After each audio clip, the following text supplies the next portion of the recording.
Hello everyone, आज की इस वीडियो में हम बात करेंगे एक्सीडेंट के केस में अभियुक्त की तरफ से कि अभियुक्त खुद को कैसे बचा सकता है। अब बचाने का मतलब ये है कि अगर कोई एक्सीडेंट हो गया है और उसके खिलाफ कोई भी एफआईआर दर्ज हुई है या फिर उसके व्हीकल के खिलाफ, कभी कभी ऐसा होता है कि ड्राइवर गाड़ी छोड़ के भाग जाता है, तो उस मामले में जो भी उसका वाहन है, ट्रक है, मोटरसाइकिल, कार जो भी है, उसके नाम पे एफआईआर दर्ज हो जाती है। तो उस मामले में जो एक्यूज़ड है, जो गाड़ी का मालिक है या फिर जो भी ड्राइवर है, अगर एफआईआर नामजद है तब भी, तो वो खुद को कैसे बचा सकते हैं, या फिर अगर उनकी गाड़ी जब्त कर ली है पुलिस ने तो वो गाड़ी को कैसे छुड़वा सकते हैं, कैसे खुद को बचा सकते हैं, कैसे केस चलेगा, अगर आरोपी पे आरोप साबित होता है तो कितनी सज़ा मिलेगी, वो सारा कुछ इस वीडियो में आज आपको बताऊँगा।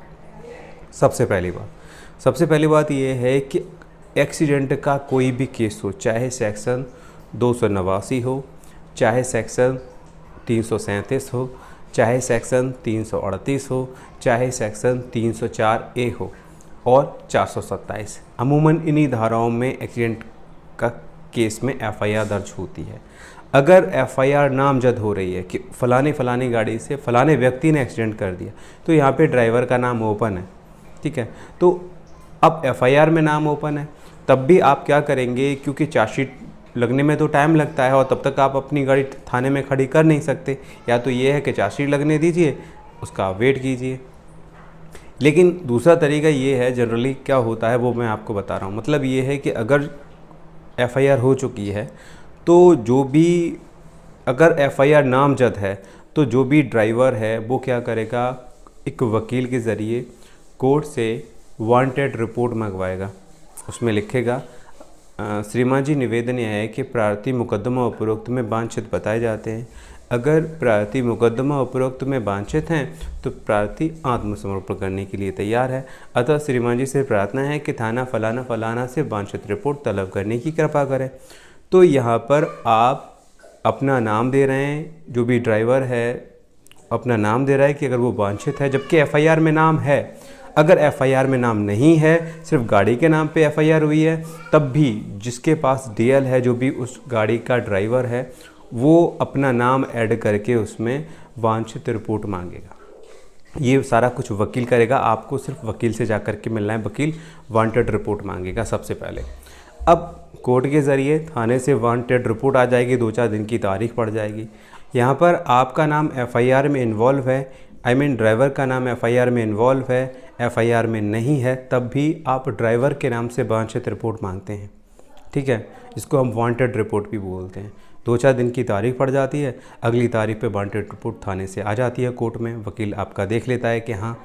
उसके बाद क्या है, आप बेल कराएंगे। कोई भी सेक्शन हो, चाहे 289 हो, 337 सेक्शन हो, 338 सेक्शन हो या 304A सेक्शन हो, किसी की हत्या वगैरह हो गई हो, आपके वाहन से ऐसा एक्सीडेंट हुआ हो, किसी की मौत हो गई, कोई भी सेक्शन हो, 427 वगैरह कुछ भी हो, आप अपनी ज़मानत करा सकते हैं, आपको ज़मानत मिल जाएगी। कॉग्निजेबल ऑफेंस ज़रूर है, बेलेबल ऑफेंस है, किसी भी मजिस्ट्रेट द्वारा सुना जा सकता है, ये चीज़ समझिए। तो ये आपने समझ लिया। अब आपने अपनी ज़मानत करा ली, उसके बाद आप अपने व्हीकल की रिपोर्ट मांगेंगे थाने से कि ऐसे ऐसे फ़लाने मुकदमे में ये व्हीकल फ़लाने थाने में जमा है। अगर थाने में जमा है तो प्रार्थी अपने व्हीकल को जो है अविमुक्त कराना चाहता है अपने हक में। अतः श्रीमान जी से प्रार्थना है कि थाने फलाने से इस संबंध में रिपोर्ट तलब करने की कृपा करें। तो इस तरह से वकील फिर एक रिपोर्ट मांगता है थाने से कोर्ट के ज़रिए। फिर से थाने में रिपोर्ट आती है, उसमें वो लिखते हैं कहाँ ये गाड़ी, ये नंबर है इसका, ये गाड़ी हमारे थाने में जमा है। तो फिर क्या होता है, फिर कोर्ट में इंश्योरेंस उस गाड़ी का, डीएल और आरसी, ये डॉक्यूमेंट जो है ऑफिस में देने पड़ते हैं। जो भी कोर्ट का ऑफिस है वो उसको वेरीफाई कराते हैं कि भाई ये इसका मालिक है या नहीं है। जब उनको कंफर्म हो जाता है कि ये उसका मालिक है तो एक तारीख दे दी जाती है। उस तारीख वाले दिन वकील बहस कर देता है। बहस का मतलब ये है कि सर ये डॉक्यूमेंट वेरीफाई हो चुके हैं सर, गाड़ी को जो मालिक के हक़ में अभिमुक्त करने की कृपा करें, तो वो वहाँ से ऑर्डर कर देता है। उस मामले में वो एक पीवी ले सकता है 50,000 रुपये की, 20,000 रुपये की, कि ऐसा तो नहीं इसको आप लेकर के भाग जाओ। और एक अंडरटेकिंग ले सकता है कि आप जब भी इसकी ज़रूरत पड़ेगी तो आप अपने व्हीकल को कोर्ट में लेके आओगे, ठीक है। तो वो आपको एक अंडरटेकिंग देनी पड़ेगी। तो इस तरह से आप अपने व्हीकल को छुड़वा सकते हैं। अब आपने अपनी ज़मानत करा ली, अपने व्हीकल को छुड़वा लिया, अब क्या है, अब कोर्ट में चार्ज बनेगा, चार्ज फ्रेम होगा, ठीक है। तो जो भी एक्यूज़ है कोर्ट जाएगा और चार्ज फ्रेम कर दिया जाएगा। उसके बाद प्रोसिक्यूशन एविडेंस की स्टेज चलेगी।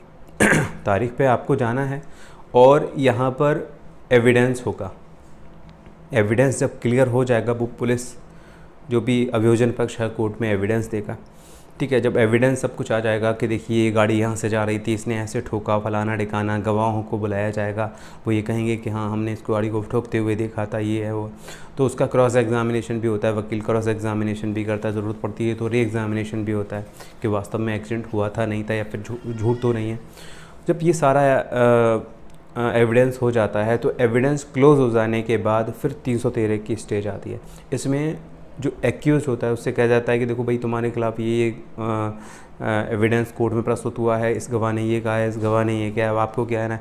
अगर आप अपना जुर्म स्वीकार करते हैं तो फाइल को जजमेंट में लगा दिया जाता है। अगर आप अपने जुर्म को स्वीकार नहीं करते हैं तो उस मामले में जो है आप डिफेंस एविडेंस में जा सकते हैं। तो वहाँ पर फिर से डिफेंस एविडेंस शुरू होता है, क्रॉस एग्जामिनेशन होती है, ज़रूरत पड़ती है तो री एग्जामिनेशन होती है, एग्जामिनेशन चीफ होता है, ठीक है। Examination chief, cross examination, re examination, फिर जो है आर्गूमेंट होता है, फिर फाइनल आर्गूमेंट होता है और फिर जजमेंट होता है। या फिर आप 313 के बयान में ही कह दीजिए कि भाई ठीक है जो भी एविडेंस है मैं कुछ कहना नहीं चाहता, तो उस मामले में भी एक आर्गूमेंट होता है, फाइनल आर्गूमेंट होता है और फिर जजमेंट हो जाता है। तो यहाँ पर क्या है कि जो जजमेंट होगा, अगर उसमें आप दोषी पाए जाते हैं, आप पे आरोप साबित होता है, तो उस कंडीशन में अगर आप पर आरोप आईपीसी की धारा 289 के तहत आरोप साबित हो रहा है तो आपको 2 माह की जेल या 500 रुपये से लेकर 1000 रुपये तक का जुर्माना हो सकता है, या दोनों हो सकते हैं या एक भी हो सकता है। अगर सेक्शन 237 है तब भी यही सज़ा है, ठीक है। सेक्शन 38 लगा हुआ है, 338 सेक्शन है, तो उस मामले में 6 मंथ तक की सज़ा और 1000 रुपये तक का जुर्माना हो सकता है। लेकिन अगर 304A है, मतलब कि आपने कोई ऐसा एक्सीडेंट कर दिया जिससे किसी की डेथ हो गई है, तो उस मामले में अगर आरोपी पे आरोप साबित होता है तो उस पर 2 वर्ष तक की जेल या 1000 रुपये तक का जुर्माना या फिर दोनों हो सकते हैं। तो ये पूरा कानून है, लेकिन ये इतना जल्दी नहीं होता। मैं आपको ये समझा रहा हूँ, आप जिस दिन अपनी ज़मानत कराएंगे उस दिन से लेकर के एविडेंस होते होते जजमेंट तक पहुँचने में 4-5 साल लग जाती हैं, उसके बाद जजमेंट होता है। तो एकदम फास्ट कुछ नहीं होता। तो ये है पूरा प्रोसेस। हो गाइस, ये था पूरा video. I hope you like this video. चलिए मिलता हूँ एक नई वीडियो के साथ, तब तक के लिए जय हिंद। दोस्तों सब्सक्राइब कीजिए हमारे यूट्यूब चैनल अफजल LLB को और दबाइए बेल आइकॉन अपडेट हर नया वीडियो सबसे पहले देखने के लिए।